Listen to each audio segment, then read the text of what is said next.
Pinoy NBA player na si Jordan Clarkson, malaki daw ang parte sa panalo ng Knicks ayon mismo sa New York Knicks star na si Jalen Brunson. Inaasahan si JC para sa kapalaran ng New York sa NBA Finals.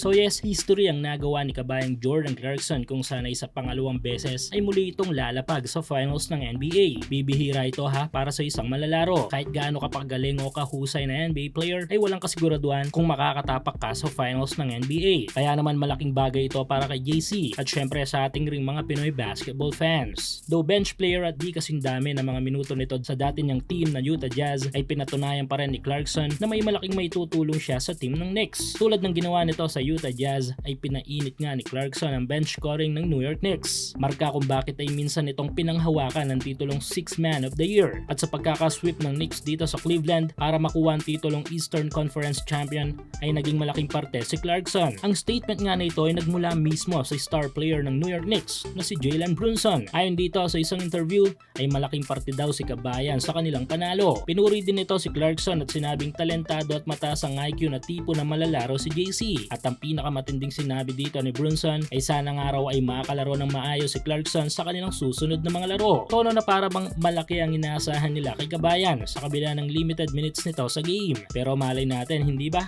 Baka nga si Clarkson ang maging susi nila sa kampyonato sa NBA Finals. Tandaan, kaya nga flamethrower ang bansag sa kanya. Matapos may sweep ang Cavs ay waiting na lang ang Knicks kung sino ang mananalo sa OKC at Spurs na siya namang makakaharap nila sa Finals ng NBA.